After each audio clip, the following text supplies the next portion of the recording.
Welcome, everybody, and thank you for joining today's session. Today, I'll be discussing press responses and media engagement for CAI chapters.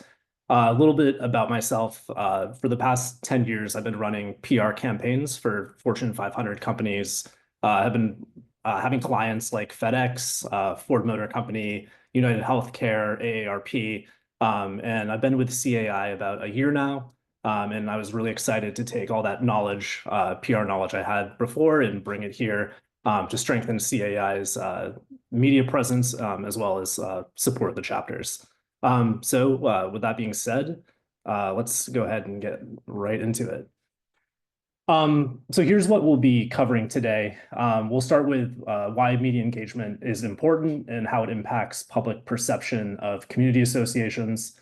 We'll then move over to discuss what makes a story newsworthy and how to effectively pitch stories.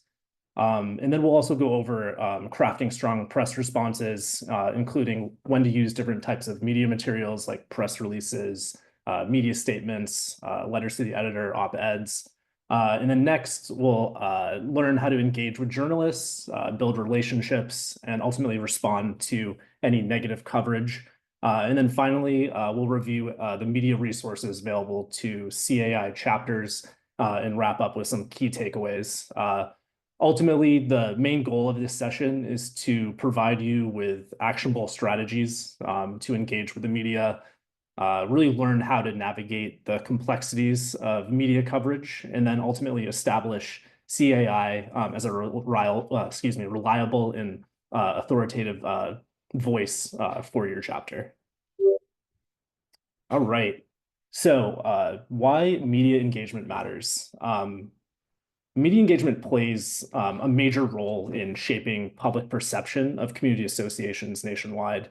Unfortunately, we've seen a lot of negative stories, as you may know, which often get more attention than the positive work community associations do. That's why it's really critical to proactively engage with the media, to share any success stories, correct any misinformation that may occur, and then position CAI chapters and CAI as a trusted source in your area. By taking this active and proactive approach, we can help ensure a more balanced and informed public conversation about community associations. So now that we've kind of discussed the importance of engaging with the media, let's talk about what makes a story newsworthy and then how to pitch it effectively. So a lot of chapters I talk to or members don't really understand or have the opportunity to present a story that is newsworthy. So when crafting a story for the media, it's really important to think, what makes this newsworthy? Why does a reporter care? Reporters really want stories that are relevant, timely, and ultimately impactful. So here are a few key angles that I've found in the past year and a half that CAI chapters can also focus on. One of them being showcasing community impact, sharing real life examples of any community improvements, resident-led initiatives, volunteer work, or successful projects that highlight the benefit of a community association tend to get the eye of reporters. Another one is explanations of policy changes, so legislative updates that break down what matters to homeowners in local communities has also been a trending topic that reporters tend to respond to. Also, any industry expertise from the Foundation of Community Association Research seems to really be a key topic, that data that really drives that reporters are very interested in. And then ultimately, any stories that are timely, if there's any current events, any seasonal issues. I know in California, we have wildfires or any local developments to increase media interest is ultimately important. So there are a few newsworthy CAI chapters can take advantage of. So not all media responses are the same, and choosing the right format and crafting a strong message can make the difference in how your story is ultimately received. So knowing your options of press materials, like a press release to announce news, a media statement to provide a quick response to reporters or outlets, letters to the editor that can give kind of a local addition to correct or maybe add context to a situation on a community association. And then a op-ed is also a great piece to put forth any thought leadership from a chapter. When crafting these press responses, it's really important to keep it clear and aligned with CAI messaging. So stick to CAI's key messaging, which we will go over later in the resources that will be provided after this call. Keeping it concise and focusing on the facts is very important when crafting a press response. Really matching your message to the medium is important. So like a press release, for instance, requires more detail and gives a more in-depth response, while a media statement can be a more short and direct answer to a specific situation. And then an op-ed also allows for more of a persuasive argument, while an LTE is more brief and can be corrective. When crafting these strong responses, it's really important to not over-explain, be reactive, leave out any key facts, and every response should be intentional and strategic. So key takeaway here is understanding when and how to respond. CAI chapters can ultimately ensure that they communicate effectively and maintain credibility in the media. So now that you learned what is a newsworthy story, and then ultimately how to craft that response, here comes the pitching of that story. So how do you pitch a story? It's really important to target the right journalists. Looking for reporters who cover topics like housing, local government, or real estate is a great way to get your story in front of the right people.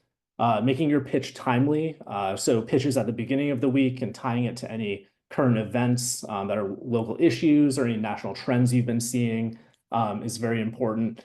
And then brevity is of the utmost importance. Keeping it concise, a few sentences explaining why the story matters, especially if this is in an email pitch, is an important way to pitch these positive stories and get the attention of reporters, editors, and ultimately outlets. A great pitch not only informs, but also sparks interest. And we'll go over a couple strategies on how to engage with local journalists once you have your pitch ready. So building strong relationships with journalists is key to ensuring fair and balanced reporting of the community association industry. Reporters are more likely to reach out to trusted sources, so being proactive can help shape this narrative before any issues arrive. So why it matters? If journalists ultimately know and trust you, that'll be more likely to report accurately and seek perspective on community association topics. We kind of discussed this on getting the perfect pitch together, but finding the right contacts is important. Reporters also often say that they receive pitches that are not relevant to them. So focusing on reporters covering key topics like real estate, housing, local governance, community association in general is really important to just find the right contacts to reach out to. And then ultimately, when effectively to reach out to these people, it's important to introduce yourself, explain CAI's role in community associations, and offer to be a resource. When you pitch a story, again, make sure it's timely, make sure it's relevant to that reporter, and then clearly valuable to their audience. Also, once in a while, you might have reporters reaching out to you. So while it's important to proactively reach out to reporters, it is important to respond to any media inquiries quickly and ultimately professionally. When you've identified kind of a newsworthy story and you need coverage, it's great to send that out for that. But also, when there isn't any news, it's great to stay on reporters' radar. So what I'm saying is don't only reach out when you need coverage. It's important to share occasional updates, maybe comment on social media on any relevant articles you see, and then offer insights when news aligns with CAI's expertise. Again, the goal here is really to become a go-to source for community association topics, so that when a story arises, the media knows they can turn to CAI for accurate, and informed perspectives. All right. This is something that I work with chapters probably the closest on. As you may be aware, there may be some negative articles in your local media markets that we've all run into. And when a negative article occurs, having a plan in place ensures a more coordinated response. And this ultimately boils down to a few key steps. Monitoring the situation, so staying aware of any media coverage and public sentiment on the topic is important. Two, alerting the right people, just ensuring leadership, CAI's national team, me as part of the media relations team, keeping us informed on the situation as things arise. Assessment, so really determining whether a response is necessary and what that response should be. And then preparing your statements so you can stick to the facts and keep messaging consistent. Again, engaging when necessary in forms of media statements like a LTE or op-ed to offer a kind of a counter narrative or clarification in a media statement can help correct any misperceptions. Again, I just wanted to note that CAI's media team is here to support any chapters in navigating any challenging situations from negative coverage that may arise. And then a couple things when dealing with media coverage. It's important to assess whether a situation requires a response or to let it run its course. Some stories may not need immediate attention, while others may need a proactive approach to clarify any misinformation. If you determine a response is necessary, it's important to engage directly with the media outlet. And again, we're here to assist. It's good to reach out to provide your side of the story, present kind of a counter narrative if necessary, and then apply any supported additional materials like press releases or media statements. This will ensure your perspective is part of the conversation. For more complex issues or sensitive issues, don't hesitate to reach out to CAI leadership for guidance, and we can provide the expertise and support you need to handle these situations effectively. Just to give you a couple examples when deciding whether to engage with the media and consider the impact, it's important to consider the impact of a story. So stories where that require engagement in a media response, any misinformation or misrepresentation of community associations or the industry as whole, any major issues like a violation of community rules, safety concerns, or high-profile conflicts where a community association situation could impact any public trust or misrepresent community association's reputation. One situation that comes to mind is Nevada right now, where a couple negative articles are coming out just talking about community associations and how they're being portrayed, and how we were able to just get a very nice media response and information sent to an outlet, give kind of a counter narrative, and then apply some local leadership to submit some letters to the editor and op-eds to give another perspective on that situation.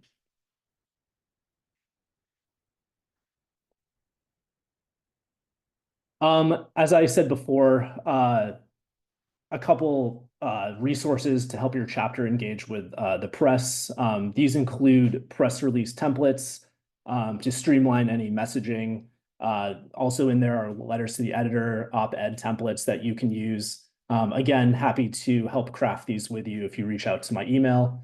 Media training to prepare any spokespeople to deal with any situations that may arise.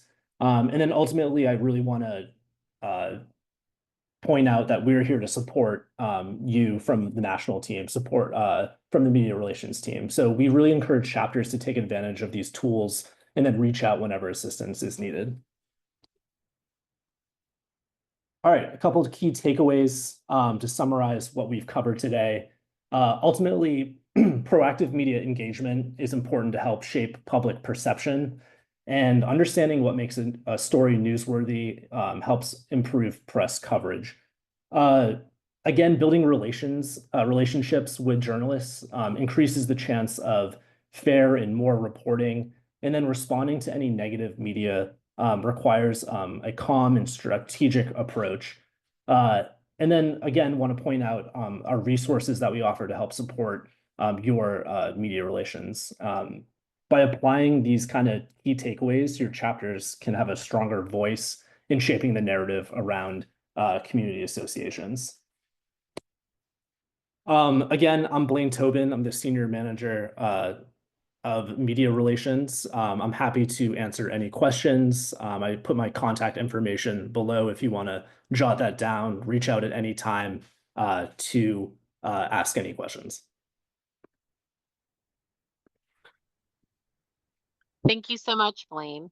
Again, feel free if you have any questions to go ahead and drop that either in the chat or feel free to come off mute and you can ask Blaine any questions directly. I do have one question, Blaine. In terms of finding a local journalist or media to kind of start building that relationship with, what is the best way to go about kind of finding who the right people are to be communicating with? Yeah, definitely. I'd say building media lists is very important. And as you asked, finding the right journalists to cover community associations and maybe community associations in your state is important to look for them online. I'd say a simple Google search and kind of have a backwards approach. You can kind of search keywords of journalists who have already covered kind of housing, community associations, and then their name and email should be on that outlet. But to take it back a step further, it's very important to understand the outlets in your area, the top newspapers, top digital, top influencers on social media who cover these topics, and then to see what beats they have or topics they like to cover. And then I usually put that in a nice Excel spreadsheet, update that on a monthly basis, and then proactively reach out to them. So short answer, you can find them online. I have access to extensive software that can help build these lists for you if you want to reach out to me. But I do a lot of manual searches on Google as well to find stories and reporters who cover these topics. Great, thank you. And then we did have another question come through the chat. When dealing with media as a chapter, do they need to have anything reviewed by us at headquarters first to make sure that we're in line with the messaging and not having conflicting responses just in case someone is also reaching out to us on that larger scale? Great question. I would say 90% of the time, try to keep us looped in. If there's some quick information that you think you can send over, like it's maybe a data fact about your state, definitely we want to encourage you guys to have that relationship with the media, provide that information. But always CC us if you feel we should stay in the loop. I would definitely appreciate that. But it's more important to use best judgment and say if it's depending on the question, if maybe you assume that the story is going to be negative or is it addressing some sensitive situation, it's best to loop us in. So I would say just use best judgment and loop us in as needed. Perfect, thank you. Any other questions? All right. Well, just remember, we do have Blaine. He is a great resource. So again, we will make sure that you have his contact information, both in the presentation slides that we will be presenting after with the recording today. We also dropped it into the chat. So feel free to include Blaine on any of the communications you are doing with the media. If you have any questions, if there is something that arises, I know he works with several of our chapters right now with very specific things. So again, please make sure that Blaine is here as this resource and that we've got a lot of different options for you as the chapters to tap into, so you're not feeling feeling like you're in this alone at all. So thank you again, Blaine, for joining us today. And thank you all for coming and talking about this very important topic. I know it's huge within our industry to make sure that we're getting those positive messaging out to not only our members, but also to the public at large. So thank you, everyone, and I hope you have a great rest of your day.